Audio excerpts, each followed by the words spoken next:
ನಮಸ್ಕಾರ ರೀ. ನಮಸ್ಕಾರ ರೈತರ. ನಮಸ್ಕಾರ. ಇಲ್ಲಿ ನಾವು ಹಾವೇರಿ ತಾಲೂಕು ಬ್ಯಾಡಗಿ ತಾಲೂಕು ಅಲ್ರಿ. ಬ್ಯಾಡಗಿ ತಾಲೂಕು ಹೆಡಿಗೋಡ ಗ್ರಾಮಕ್ಕೆ ಇಲ್ಲಿ ಬಂದಿದ್ವಿ. ಈ ಒಂದು ತಿಂಗಳ ಮುಂಚೆ ನಾನು ಅಜ್ಜರಿಗೆ ನಮ್ಮ ಸಿದ್ದನಗೌಡರ ಪಾಟೀಲ್ರು ರೈತರಿಗೆ ಏನು ಮಾಡಿದ್ರಪ್ಪ ಅಂತಂದ್ರೆ ಬೀಜೋಪಚಾರಕ್ಕೆ ಮತ್ತು ಗೊಬ್ಬರನ ಕೊಟ್ಟಿದ್ರು.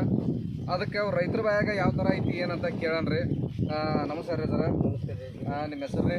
ಭೀಮನಗೌಡ್ರು ಪುಟ್ಟನಗೌಡ್ರು ಅಂತೇಳಿ ಅಜ್ಜಾರ್ದ. ಅವ್ರ ಅಜ್ಜಾರ ಬಾಯಾಗ ಕೇಳೋಣ. ಅಜ್ಜಾರ, ಮೊದಲು ನೀವು ವರ್ಷ ಹೆಂಗೆ ಬಿತ್ತಿದ್ರಿ, ಈ ವರ್ಷ ಹೆಂಗೆ ಬಿತ್ತೀರಿ? ಮೊದಲ ವರ್ಷ ಹೆಂಗೆ ಬಿತ್ತಿದ್ರಿ? ಈ ವರ್ಷ ಎಲ್ಲ ಚೆನ್ನಾಗಿ ಹೊಲ ಹದ ಮಾಡ್ಕೊಂಡ್ರಿ. ಹಾಂ ರೀ. ಆಮೇಲೆ ಮಳೆ ಆದ ತಕ್ಷಣ 4 ದಿನಕ್ಕೆ ಬಿತ್ತಿಗೆ ಮಾಡಿದ್ವಿ. ಬೀಜೋಪಚಾರ ಎಕರೆ ಗಂಟ್ಲೆ ಒಂದು DAP ನಮ್ಗೆ ಗೊಬ್ಬರ ಎಲ್ಲ ಮಿಕ್ಸ್ ಮಾಡಿದ್ರಿ. ಬೀಜಕ್ಕೆ ಬೀಜೋಪಚಾರ ಮಾಡಿದ್ರಿ. ಹೌದ್ರಾ? ನೋಡ್ರಿ ಅದ್ರ ಈಗ ಮೊದ್ಲಿಗೆ ವರ್ಷ ಬೆಳೆದಕ್ಕೂ ಈ ವರ್ಷದಕ್ಕೂ ಹೆಂಗೆ ಐತ್ರಿ ಸರ್? ಈಗ ಹೆಚ್ಚು ಕಡಿಮೆ ಒಂದು 15 ದಿನ ಹಿಡಿದು ಈ ಥರ ನಾವು ಎಂದೂ ಕಂಡಲ್ಲ. ಹಾಂ ರೀ. ಭಾರಿ ಖುಷಿ ಆಗೈತ್ರಿ. ಅಡ್ಡಿಲ್ಲ ಆಯ್ತಾ.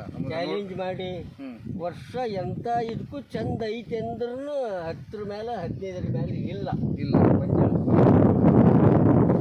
ರೈತರ ಈಗ ಅಜ್ಜಾರ ಮುಖದಾಗ ಭಾಳ ಖುಷಿ ಕಂಡು ನಮ್ಗೆ ಭಾಳ ಸಂತೋಷ ಆಗೈತಿ.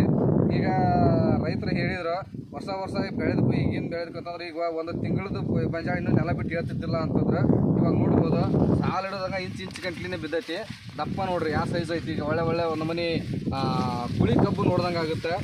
ಬೇರೆ ಒಂದು ತಿಂಗಳದ್ದು ಗೊಂಜಾಳ ಸೊಂಟ ಮಠ ಐತಿ ನೋಡ್ಬೋದು. ಹೌದ್ರೆ ಸೊಂಟ ಮಠ ಐತಿ ಗೊಂಜಾಳ. ಈಗ ಆಜು ಬಾಜು ಗೊಂಜಾಳ ನೋಡಿದ್ರು ಅವ್ರಿಗೆ ಅಂದ್ರೆ 4 ದಿನ ಮುಂಚೆ ಆದ್ರೆ ಅದು ಇನ್ನೂ ಎದ್ದು ಬಂದಿಲ್ಲ. ಇದು ಆಲ್ರೆಡಿ ಸೊಂಟ ಮಠ ಗೊಂಜಾಳ ಬಂದಿದೆ ಅಂತ ರೈತರ ಹೇಳ್ತಿದಾರ. ಎಸ್ ಅದರ ಮತ್ತು 4 ಮಂದಿ ರೈತರಿಗೆ ಏನು ಹೇಳಕ್ಕೆ ಇಷ್ಟಪಡ್ತೀರಿ? ನಾನು ಇವತ್ತು ನೋಡಪ್ಪ ಈ ಥರ ನಾನು ಮಾಡೀನಿ. ಆದರೂ ಇವತ್ತು ನನ್ನ ಮನಸ್ಸಿಗೆ ಖಾತ್ರಿ ಆಗಿ ನನಗೆ ಒಂದು ಖುಷಿ ತಂದು ಕೊಟ್ಟೈತಿ. ಹೌದ್ರಿ. ಇವತ್ತು ಎಡೆ ಸೈತಿಗೆ ಹೊಡೆದಿಲ್ಲ. ಇನ್ನೂ ಒಂದ್ಸಲ ಎಡೆ ಹೊಡೆದಿದ್ರೆ ಇನ್ನೂ ಒಂದು 4 ಬರ್ತಿತ್ತು ಬೆಳೆ. ಆದ್ರೆ ಎಡೆ ಹೊಡೆದಿಲ್ಲ ಅಂತ ಹೇಳ್ತಿದಾರ ರೈತರು. ಈಗ 4 ಮಂದಿಗೆ ಏನು ಹೇಳಕ್ಕೆ ಇಷ್ಟಪಡ್ತೀರಿ ಸರ್? ಭಾರಿ ಒಳ್ಳೆ ಸಂಸ್ಕಾರ ನಡೆದೈತಿ. ಚಲೋ ಐತ್ರಿ. ನಾವು ಇವತ್ತು ದುಡ್ಡಿಗೆ ವಿಚಾರ ಮಾಡಿದ್ರೆ ಇದು ಈ ಥರ ನಮಗೆ ಬೆಳೆಯೋಕ್ಕಾಗಲ್ಲ. ಬೇಕಾದಂಥ ಮಳೆ ಬಂದ್ರೂ ನಾವು ತೆಗಿತೀವಿ ಅನ್ನೋದು ಒಂದು ದಮ್ ಬಂತು. ಹೆಚ್ಚು ಕಡಿಮೆ ವರ್ಷ ಮಳೆ ಹಿಡಿದ ಗುಟ್ಟಿಗೆ ಹೋಗ್ಬಿಡ್ತದೆ. ಹೆಚ್ಚು ಕಡಿಮೆ 15-20 ದಿನ ಆತ ನಮ್ಮ ಕಣ್ಣಿದ್ರಿಗೆ ಮಳೆ ಹಿಡಿದು ನೋಡ್ಬೋದು. ಮಳೆ ಹಿಡಿದ್ರು ಸಮೇತ ಎಲ್ಲಿ ಏನಾಗಿಲ್ಲ, ಸ್ವಲ್ಪ ತೆಗ್ಗಿದ್ದಲ್ಲಿ ಸ್ವಲ್ಪ ಬೆಳಗಾಗೈತೆ ಅನ್ನೋದು ಬಿಟ್ರೆ ಏನಿಲ್ಲ.